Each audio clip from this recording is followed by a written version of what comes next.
being are stressed. And what are the mechanisms? They are forced to be completed, complete the case list for probable suspect and other cases which should have been stressed. Then send the forms to the district team, to Ministry of Health, and then when sending samples for testing and testing the healthcare facility, should immediately notify the National Reference Laboratory when it be. Let us send sample to Dr. Diabo, if we notify ahead of time. Like the cases of Lassa fever, we had full several diseases and then okay, that specimens going to the laboratory, we send it and in what form? Needs for that explanation, and we have by our directives and then we do it. And that's laboratory can be very useful to the prosecutor. Next slide. Okay, what are we doing? Here in this stage, how prepared are we? When we are in the middle with the Ministry of Health, under the steering office of Dr. Brown, he asked me, what are we doing? How prepared are we? And we gave me some of the things we are doing. Case identification, protection of health workers, patient isolation, health education. In the first instance, the health education is going on. And I will use the opportunity to thank all members of the UCH rapid response to emergencies and outbreak of diseases. Every member has been put on one responsibility or the other to bring out training modules to alert, train, and also remind our health workers in preparedness for this Ebola virus. We had the same thing with Lassa fever virus. And at the time I am talking, the number of training programs had grown up. And this was even shared by our CMT. So they said, okay, the document you have presented to me, please start immediately. Okay, we have started, we have had contact with units. I said an emergency units, workers there, the GOPD, the family medicine, the SOP, MOP, shop, photopathology, the physiotherapy, and the medical reports. The training is still going on at different care of our health workers. So we are still progressing. And even at our last meeting with Oyo State, was requested that we should extend the training to Oluyoro, to having in mind that okay, the strike was going on there. He said, okay, I will tell my security if he now permits that okay, this school should go up and do this extension and the training program will oblige. So Dr. Brown is here, and that's what has been demonstrated before now. One is that how safe are we in Nigeria? Lagos is an hour journey from Ibadan. And even and even less than that, depending on your means of transport. So we cannot say we are not near it. We are near it and we are it anytime from now. Next slide. Next slide.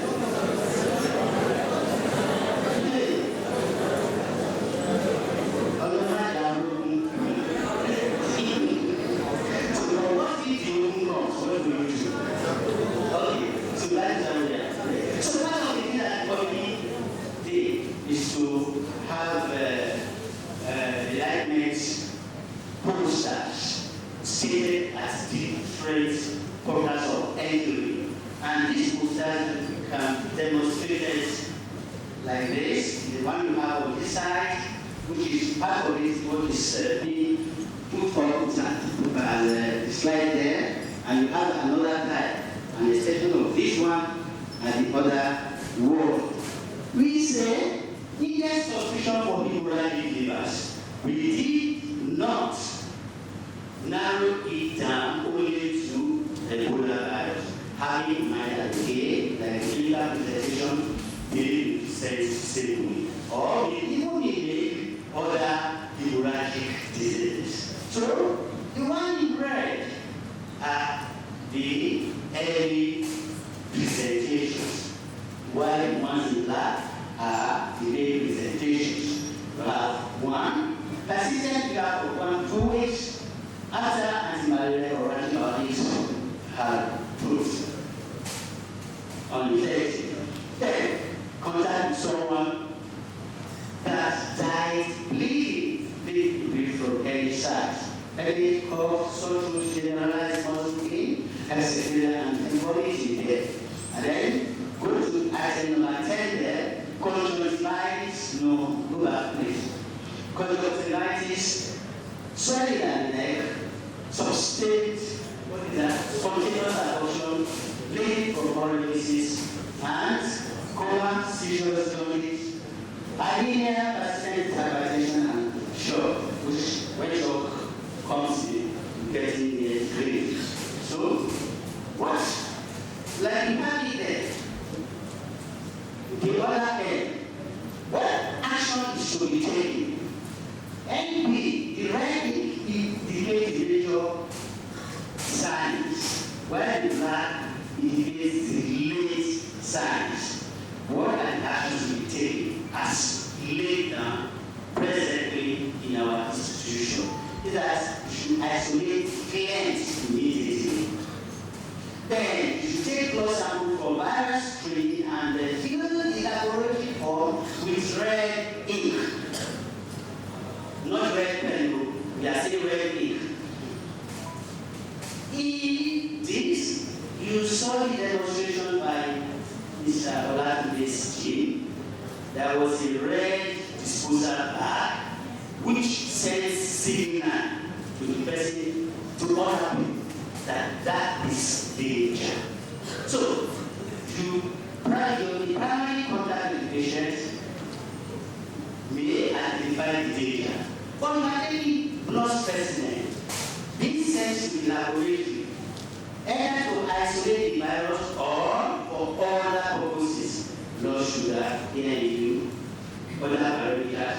You need to alert the people who will be working on those samples that, oh, the sample you are receiving, you want to work on, is potentially dangerous, potentially infectious. So when you see that red ink, oh, alert, be careful you go. So those people too, we have to dress up like what has been demonstrated. So, and then any other laboratory form for any other test should be filled in red ink. Why is that repeated? We're not just talking about samples meant for isolating the virus. No. Other samples. You want to check on blood sugar, ANU, liver function tests,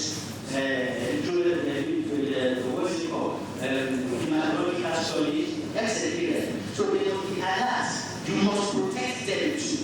So you reduce any invasive procedures, and if possible, you put on your complete PPE at the demonstration.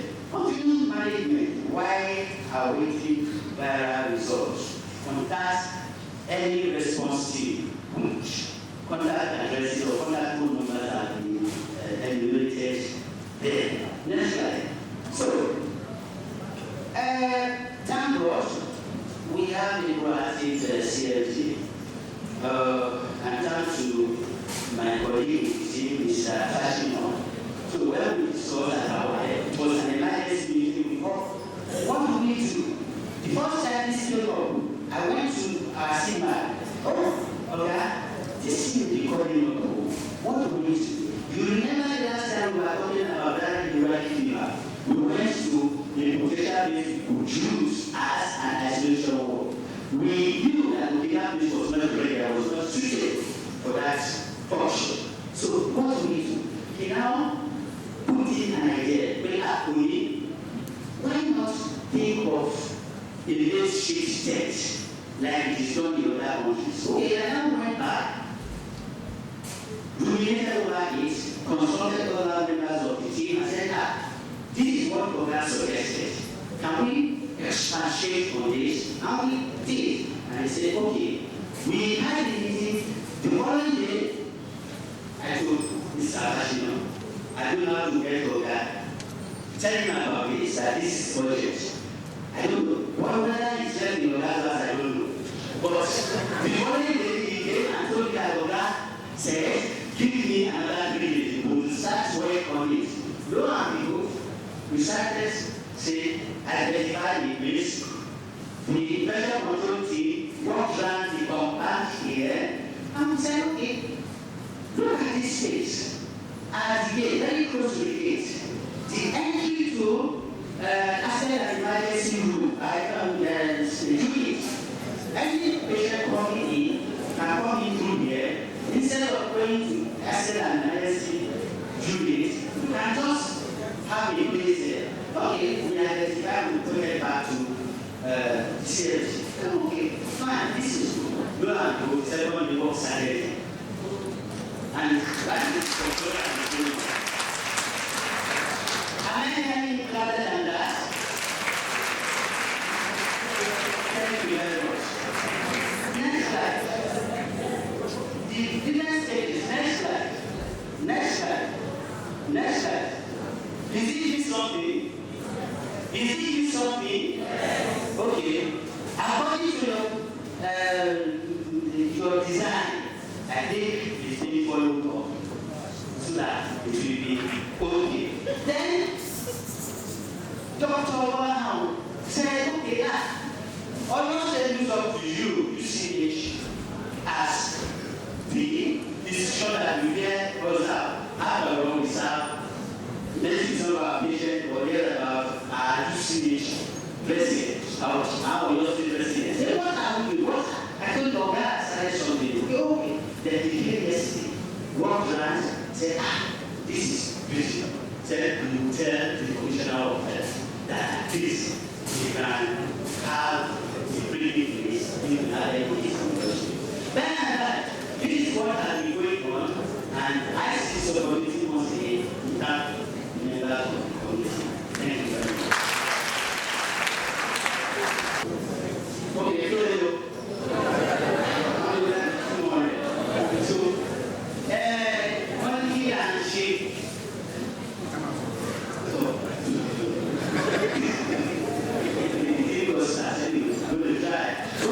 Monkey and sheep láti ṣe ìgbáradì fún àìsàn Ebola. Sọ bí ọ̀gá wa ilé iṣẹ́ yìí sọ pé òkè ó yẹ kí ìgbìmọ̀ kan wà tó lè máa bójútó pàjáwìrì àìsàn bíi ti báyìí. Ní kíkà láàrin lẹ́nu, ọ̀gá pé àwa kan jọ pé ẹ̀yin náà ní nígbà ẹ̀yin náà ní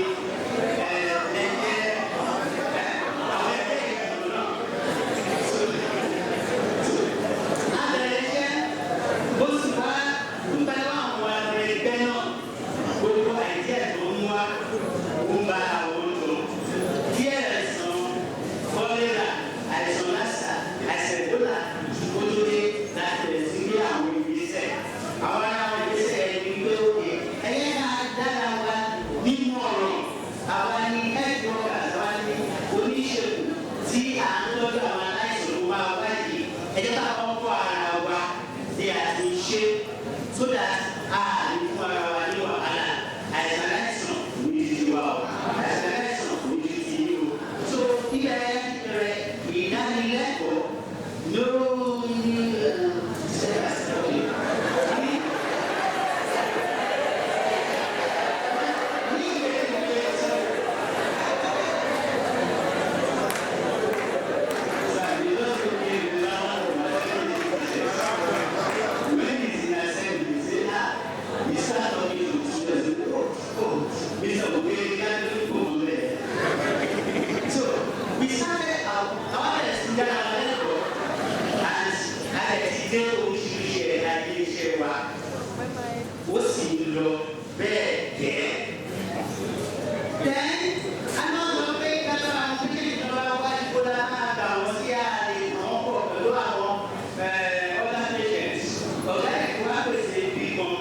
place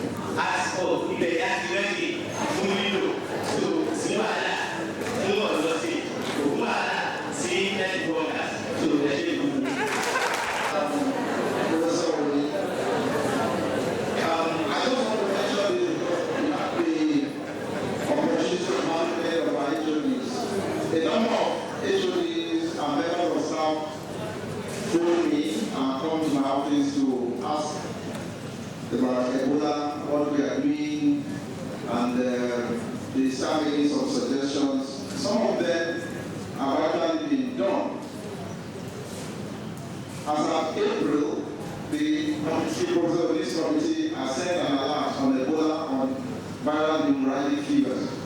And in fact, 2 days ago, I asked them to send, so you may see the date of April. What I want to appeal is to our HODs and heads of units.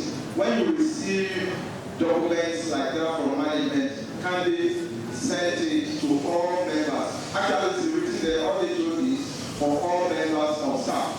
One thing that medicine department has been doing under the headship of the current provost is that we will scan it and put it on an email that is for all members of staff. I think all departments should emulate this. A lot of information go out and people don't get to know because HODs or the clerks in the department just file them there. Please, I will appreciate if you do this. And also the HOD of clinical nursing department was in my office last week to express the fears of nursing staff that they are jittery, they are scared of how they will approach a patient with Ebola. I believe today's information that has been given from various speakers is going to help. Please don't run away from them. They need help. All we need to do is to apply the universal precaution. On that note, I would like to invite the last speaker before we go into question and answer session, Dr. Abbas Bolam, for his presentation. Thank you. The Chief Medical Director, the Provost, the Chairman, NAC, all of them to the observed. When I was invited to this meeting, I have to submit writing my report. Because as I stated below, is I have to write weekly report to the Commissioner and then to the Treasurer. Because I know this will be part of my report that in another state we had the grand grants. And if anybody asks me who organized the grand grant, I'll say government. Because when you say government, unless the person asks me whether it is federal or state,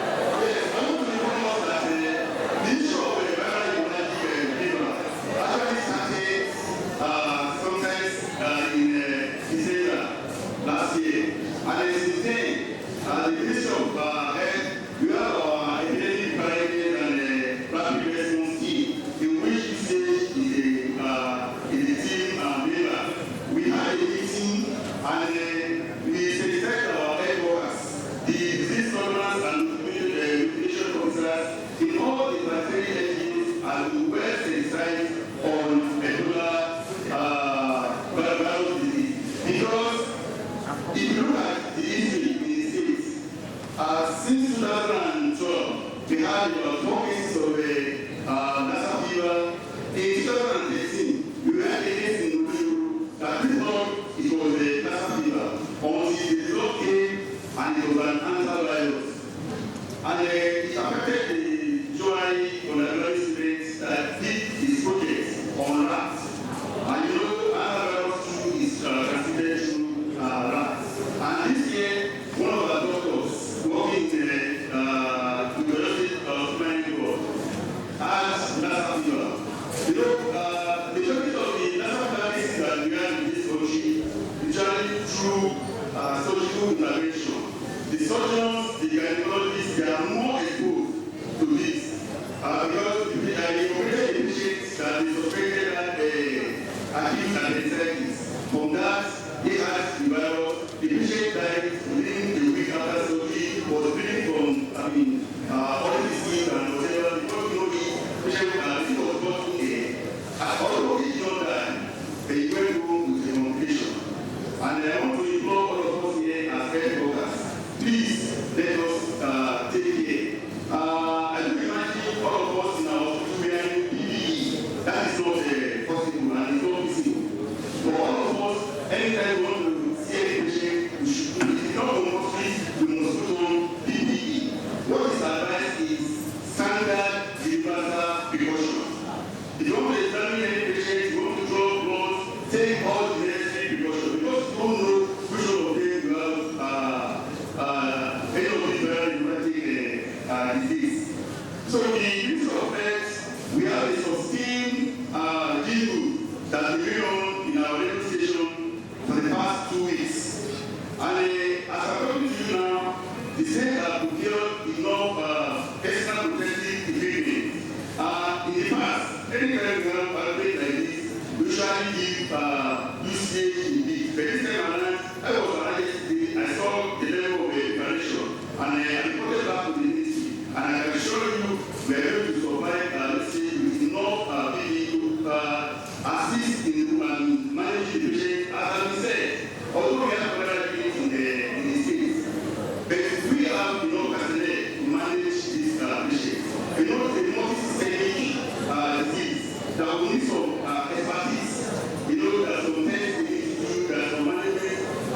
reduce the noise level.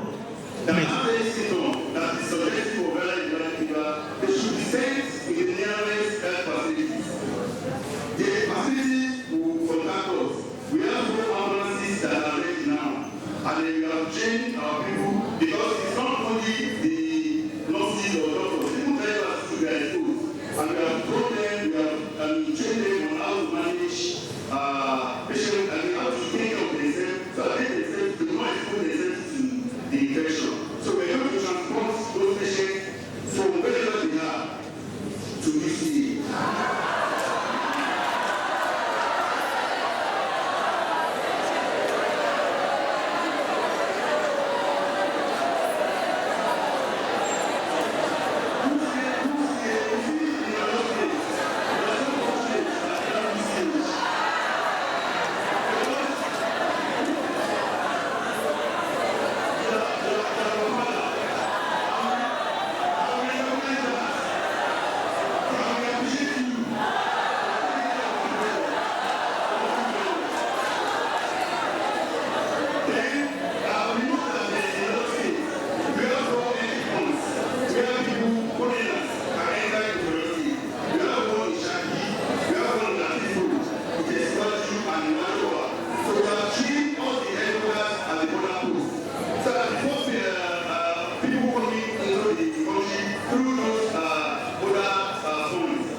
CMD intercession is CMAC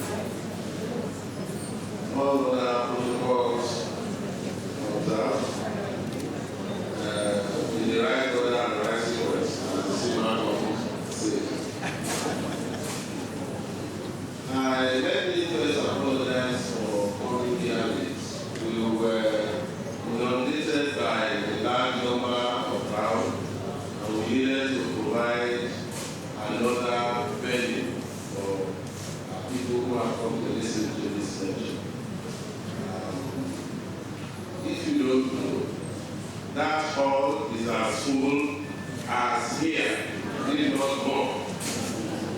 But luckily we are able to ensure that whatever we are doing here is being seen and being heard on that other side. My main comment today is to let us know or realize that we are foremost teaching hospital and foremost college of medicine where medical people are being trained.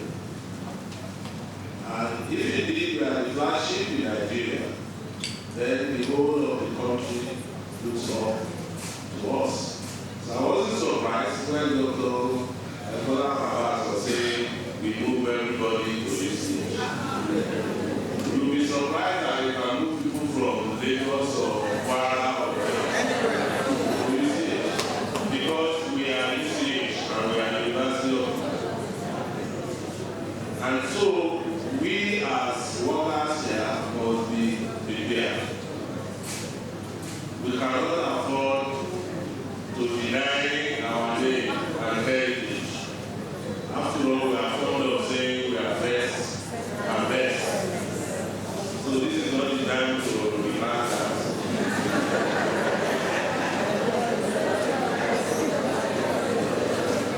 I was listening with the CMP and I said maybe from now on until the end of the Ebola, nobody should be allowed to go on leave. And because some people may say, okay, if I go on leave, at least I won't be there. We must remember our calling. That is what we have decided to do. It's like the army. When there is no war, we accuse them of drinking pepper soup. But when there is war, there is Boko Haram notice. The soldiers are there. They are dying. Even though they are complaining that they don't have enough equipment, yes, we still have to defend the country. I think that is the position in which we health workers have found ourselves now. And therefore, instead of thinking of a way of circumventing the patients and our duties, we should in fact be asking for proper training and prevention. And this lecture is all about that. I believe that today we've been able to do part of our community engagement and commitment, what some companies will call corporate responsibility to people around them. And it's good that the UCH and the college has taken a lead in this situation.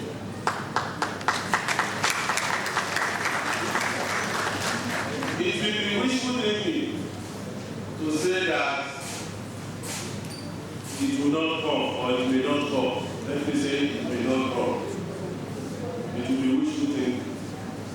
It's better for us to do what we are doing now. Get prepared.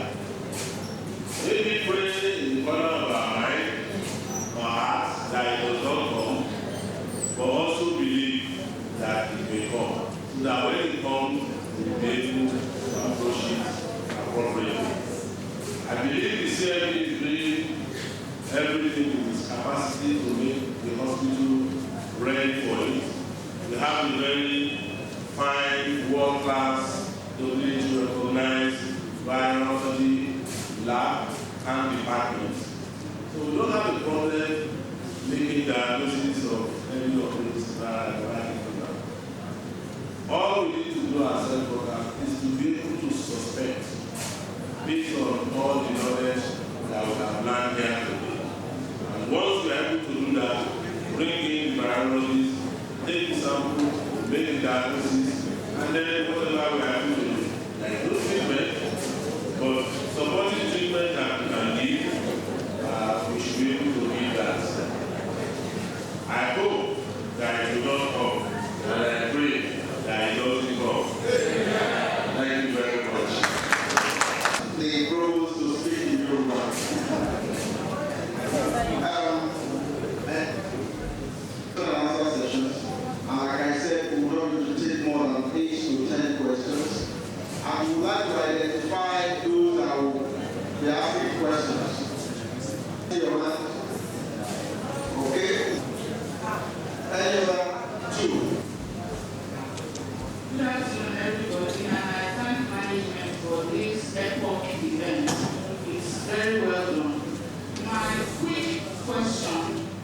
is about misinformation.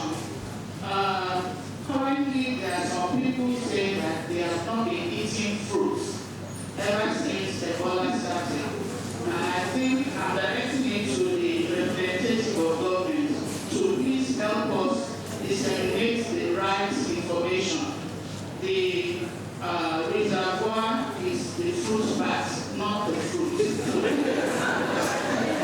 I said only one, but because you are an epidemiologist here, on a daily basis, almost on a daily basis, between the hours of 6 p.m. to 7 p.m., there's a flight pattern of bats. I don't know where they emanate from, but they follow me on my course.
Ebola, and then some people say that Ebola is also been found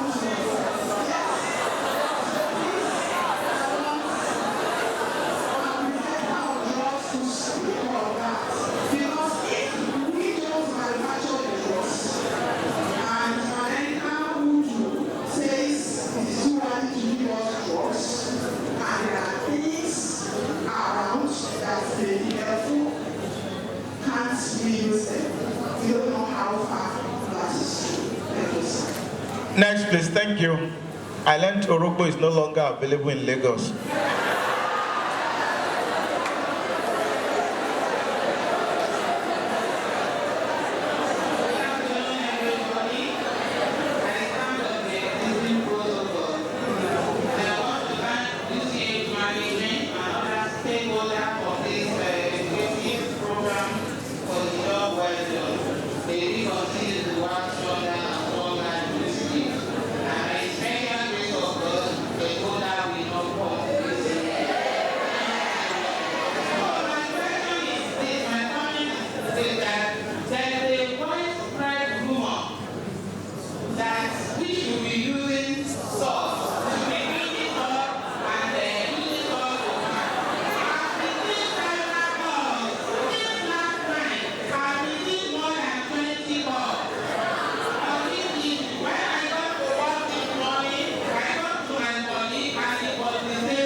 Thank you very much. Next.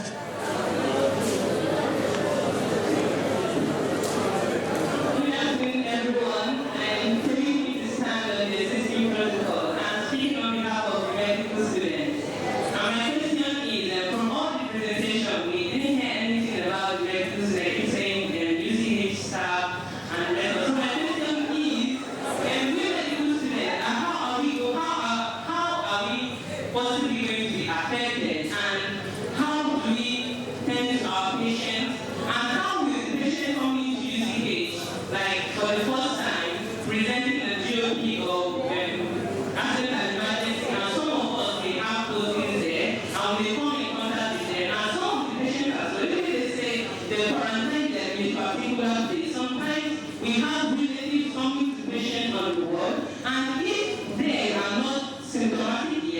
And yet they say that the people that are symptomatic have been quarantined,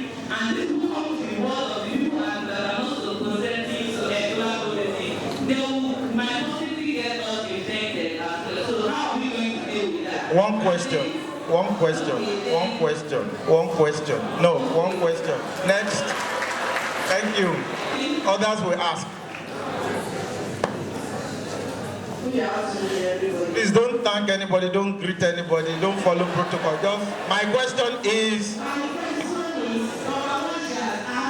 About the general hospital, UCH, the whole house before the E-Center.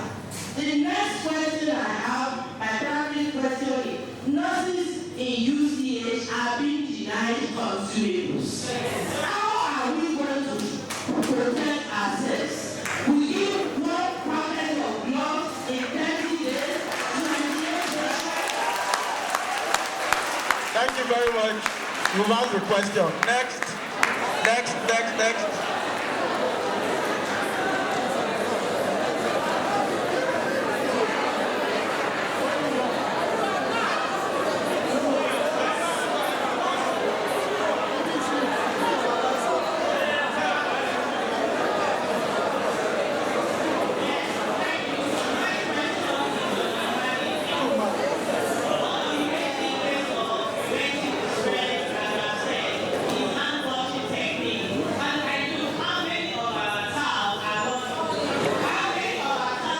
What is your question?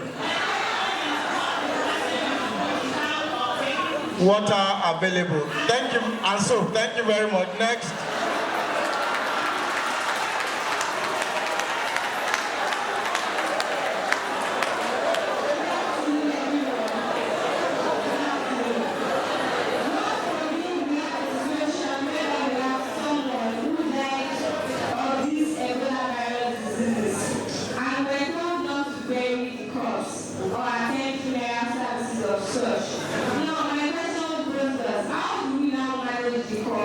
Thank you very much. Next.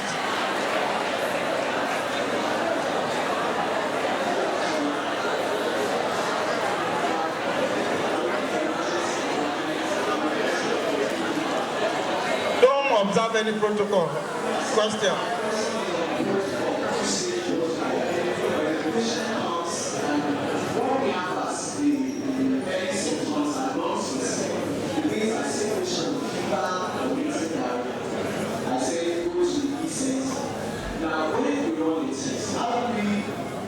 The patient comes back to negative. How do we handle patients that are intentionally suspicious and eventually are not infected? Are they able to be put back into the community?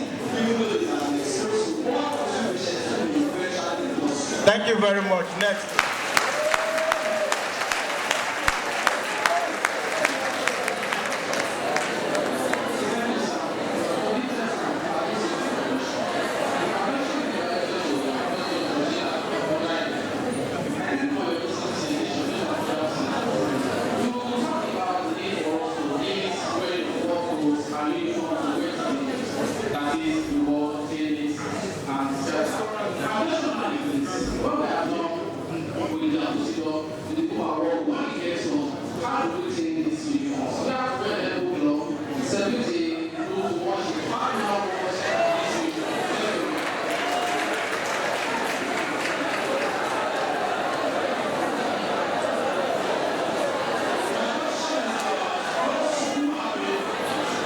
Please reduce noise level. My question is about those who have been infected are definitely now cured. Does prior infection for immunity how long? Is that long? Thank you. Next. A gba àwọn ènìyàn méjì tí èdè Yorùbá rọ̀ lọ́rùn ju èdè Gẹ̀ẹ́sì lọ. A dẹ̀ gbọ́dọ̀ rí nínú ìsọ̀rọ̀ wọn pé ọmọ Yorùbá ni wọ́n.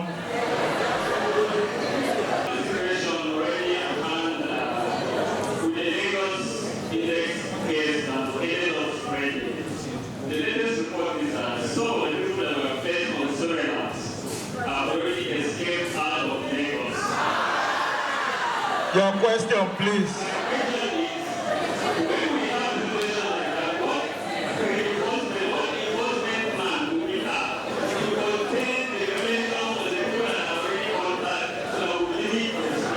Thank you very much. Ó fẹ́ sọ èdè abínibí. No, you are èdè Gẹ̀ẹ́sì. Just for you. Because I told you to take note of the question. Okay, Dr. Odaibo. I want to respond to, in addition to the question that was directed to me, I want to respond to some of the question on rumors and misconceptions. I think that's one of the problems we have, and the Bible says when people perish for lack of knowledge. Lack of knowledge may not be your fault that you don't have the right knowledge, but it is our responsibility to also seek right knowledge.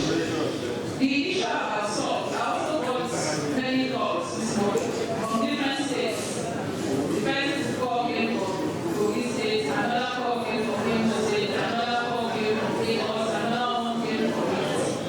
And I was wondering, there is no link between bathing with salt water and destroying virus.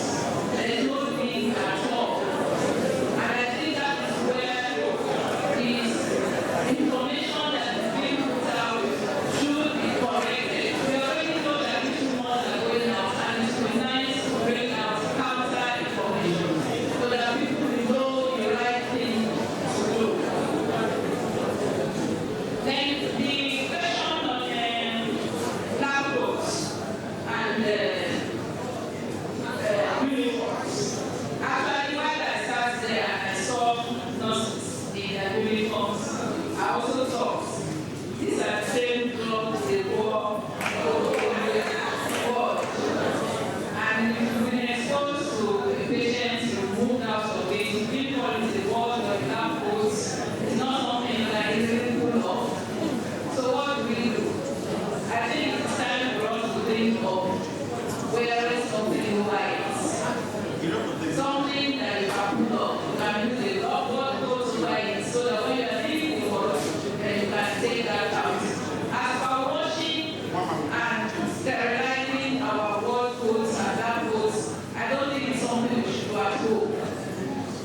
It is something that the hospital should provide a facility to assist us to take care of.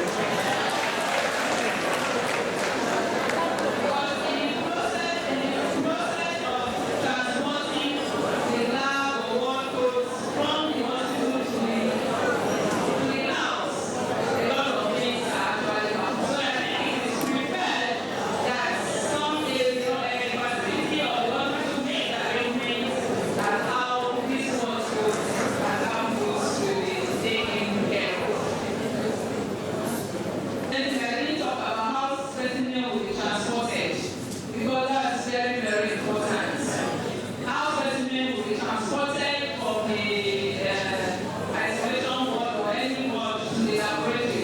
It is very important that the specimen are transported in leak-proof containers. Those of us who are in the lab will notice that many times samples are brought tied in gloves. How many of us have experienced that? Many times. That is not the right way. The tube containing the specimen should be packaged into another container that will then be put into the transport box. It is called triple packaging.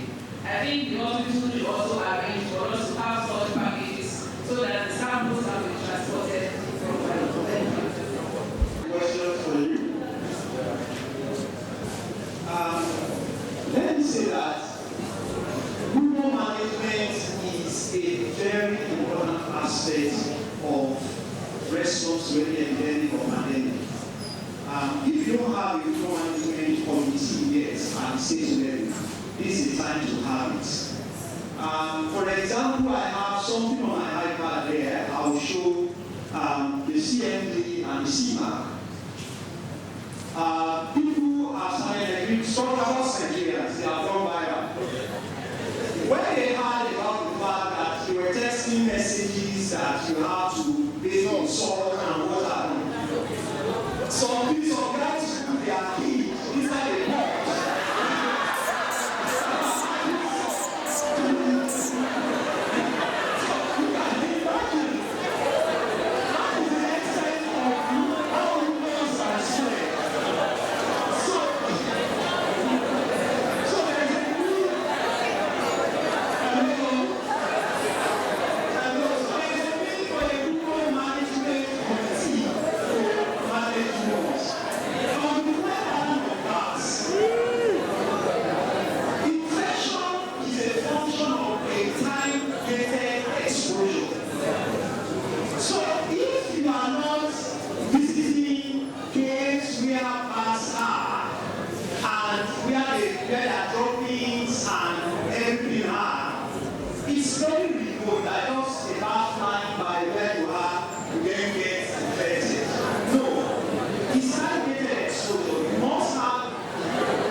are not going to be put together.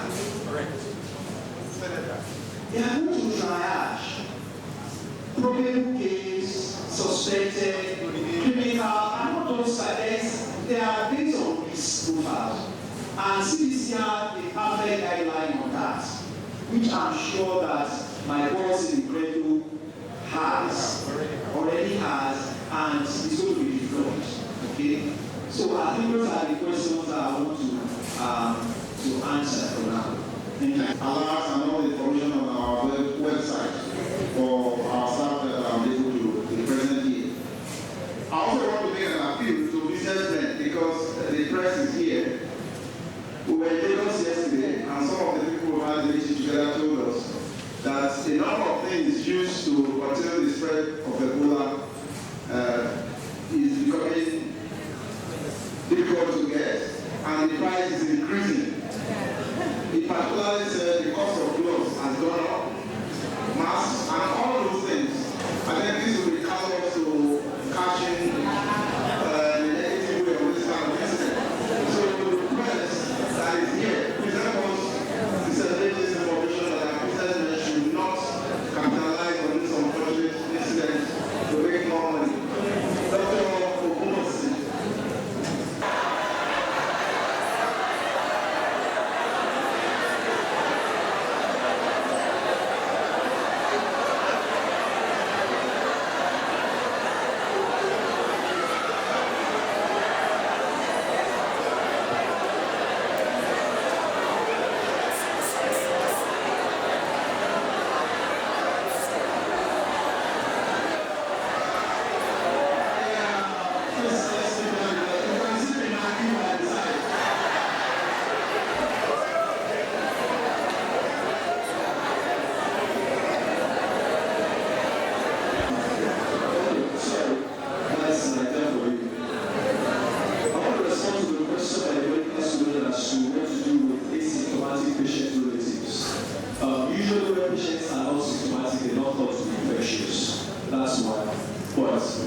And that's also what we use for the flu virus. They change every year, a little bit. They look at what happens in the Western, Southern Hemisphere, and they decide what they're going to do in the Northern Hemisphere. So you will have, if the patient has it, they will have immunity to that particular strain, but not to others. They may not have to others.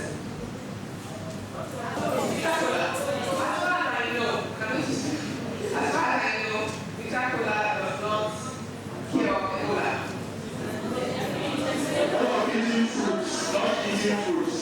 No, and there's no reason not to eat fruits. Unless you and Bata sit down and eat fruits together. There's no reason not to eat fruits. Thank you very much, sir. I'll be talking on the where she stopped. What we need to step up is our personal hygiene, our environmental hygiene, and everything.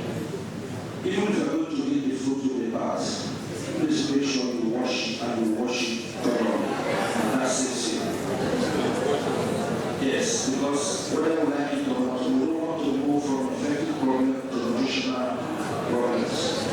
On the issue of consumables, you said you will complete on that. When Dr. Adeli was giving this presentation, he talked about allowing level 1, 2, 3, 4, and 5. One is preparedness. The situation we are in now is not a normal situation. This is not a situation of cash and carry. Remember, at one of our background, the very initial one, healthcare services. Is it a social service? Or is it business? Now we are leaving the business aspect and creating the social responsibilities. And as God will have it,